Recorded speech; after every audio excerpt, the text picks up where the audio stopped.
Fair value gaps.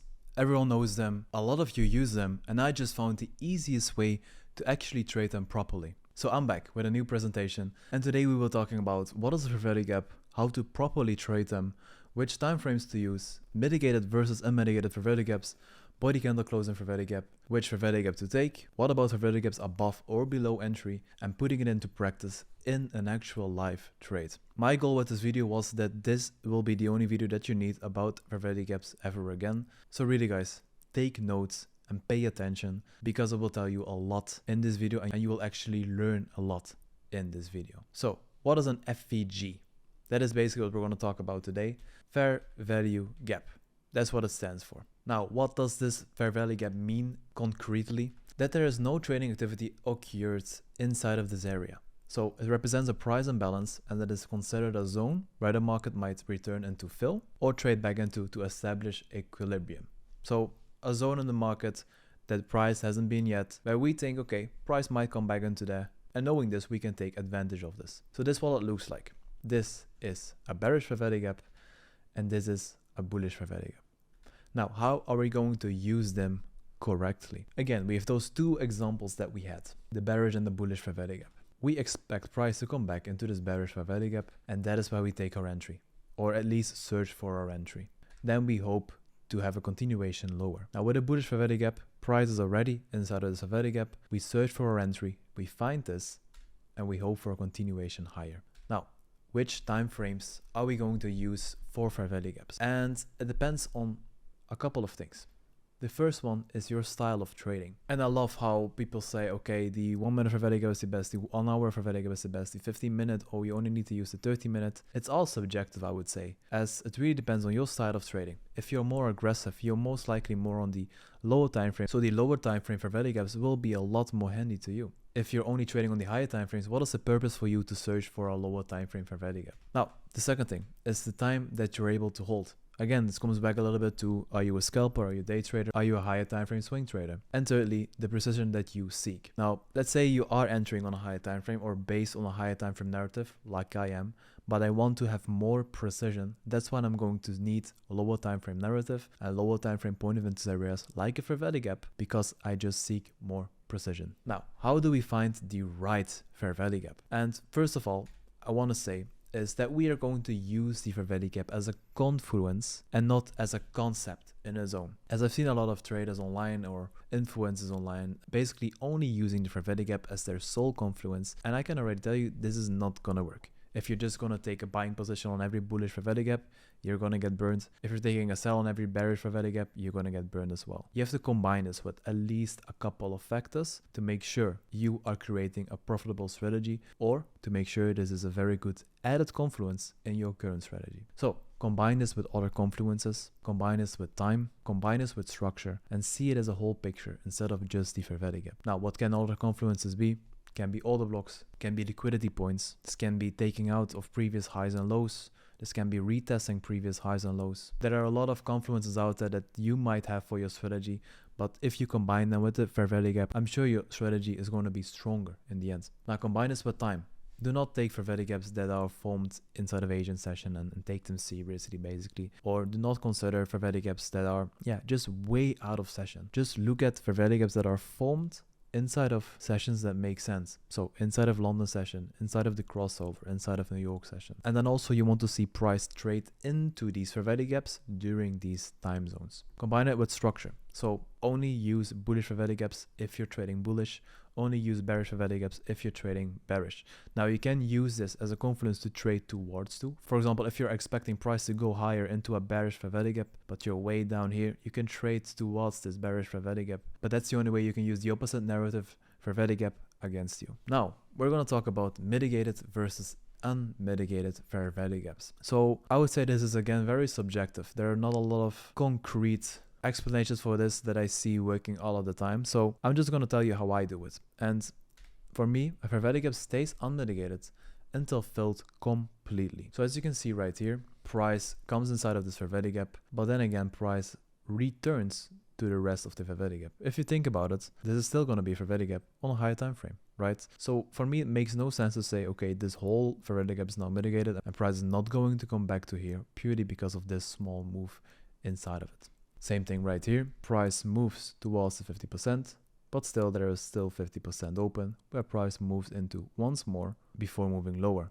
Now, this one again, a stacked Confluence trade. It moves into the fair value gap and it takes out liquidity from this previous high, right? Now, this one, price action filled up this fair value gap completely. As you can see, price went through it completely and filled this one up. So this one is mitigated and price is not coming back, or at least that is what we expect price to do. If the fair value gap gets stepped into with a wick, consider this new area of price to still be open. That's basically what we just discussed in these scenarios right here. But remember, bodies could be wicks on different time frames, so zoom out. In this case, for example, right here, you can see this one becomes the new fair value gap.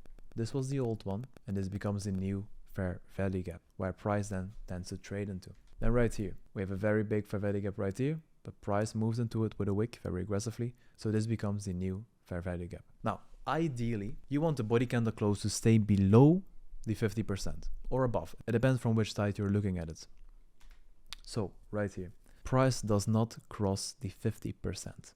It taps into the 50% of that fair value gap and it moves up higher, right? It moves up very aggressively higher. If we zoom into it, you can see it does not cross that 50%. Yes, it can overlay it a little bit, but it's not a concrete body candle close below. Then right here, another example, price fills this fair value gap completely as well with a wick. And even though we would not expect price to come back inside of the fair value gap, it still did, but still it was above that 50% and then moved higher. So if we would analyze this real quickly, price rejected this fair value gap but filled it completely, then went out to seek liquidity from this fair value gap. We did have body candle closes above right here. So this was already a weird scenario. Then price moved lower, a weird scenario right here, and then we move higher.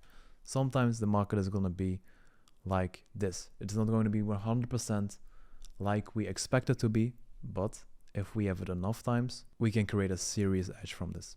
If price is not closing above that 50% or below, it is seeking for another point of interest. So the same thing here, what we just discussed. Is price closed above the 50%? Where did it trade into? Previous order block right here. Same thing here. Price did fill this fair value gap and it came back, but where did it actually trade into? Previous order block right here. Now another example. This one is a little bit more straightforward than the previous one, but price basically breaks through the fair value gap immediately. As you can see right here, it moves up a little bit and then moves lower from there. Where does it move into? Takes out liquidity before moving higher. Then of course, we move lower into this order block. Now, second example, price closes obviously below that 50%, moves up from there, moves up to this previous low right here, to then move down from here into the order block. So now, let's say you have multiple fair value gaps. Which one do we actually take? This is, I think, one of the most confusing things and most probably one of the most asked questions as well. If there are so many fair value gaps, which one do I take? Do I take the first one, the second one, the third one, the fourth one? I don't know. So this is what we're going to discuss right now. I hope you have written down a lot already. I try to make these videos as to the point as possible, just giving you knowledge without any BS, so that you then can come to this conclusion. If you have two fair value gaps, you want to be searching for these confluences that we just discussed about, closing below that 50%, combining it with other confluences. And then you would see, okay, we have two fair value gaps right here. This first one, do we have a close underneath the 50%? Not even close, right?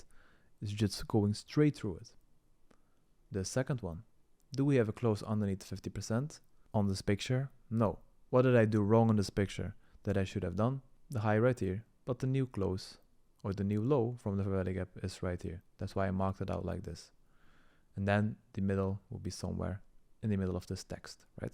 So body candle close below it, yes. So now what is the obvious answer here? Which one do we take? And that's basically the same with every POI that you're trading. Just wait and see what price is doing whenever it hits that one. You can't predict, okay, price is going to reject the first one or the second one, because it does this randomly every single time. Of course, it is not randomly, but we can't predict it anyway.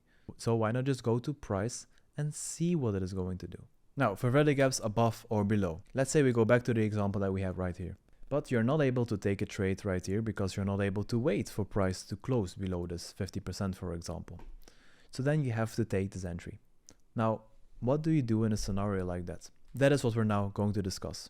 So same thing here. You have a FVG gap right here, new FVG gap because of the wick, and you have a FVG gap up here. As you can see, the best entry was here because price never reached that zone anyway. So how are we going to approach this? As you can see as well, there is a red line on top of my screen. This is where you would put your stop loss if you would enter here right away, without considering a market structure shift and everything, just a sell limit right here, for example. Second example right here. Let's say your entry was at this green line. Where do you need to put your stop loss? Right here or right here? The correct answer is right here, purely because there is still another FVG gap down here. You don't know if price is just stepping into this one to then go lower to then tap into this one before moving higher. If you're close on price, you can pay attention to this, but again, if you entered right here and you put your stop loss right here, it will be too late, even if you're paying attention to price. So you always have to consider the open FVG gap, basically the other FVG gap as well. Now, if you're entering right here, where do you need to put your stop loss then? You put it right here, because there's no other FVG gap open below this zone. Now I'm going to show you a trade that I took live practically during the recording of this video, just to show you that this also works in practice. It is a real proof of concept where I took a winning position, funny enough taking everything in account that we just talked about. Enjoy. Okay, what you guys are now seeing is a sped up version of the recording that I made of the trade that I took using these FVG gaps. So as you can see, we have tapped into the FVG gap and I was looking at, okay, is price going to respect that 50%, yes or no? As we can see, it has respected this FVG gap. So I decided to enter as well right here. As you can see, this is a screenshot of me entering and also of course the win afterwards. But this is where I entered and this is what I expected price to do. Now price did do this as well. Basically it just went straight up as expected. And I was just right here waiting for price to do its thing, as we have been respecting that 50% of the FVG gap. So now it is just a waiting game.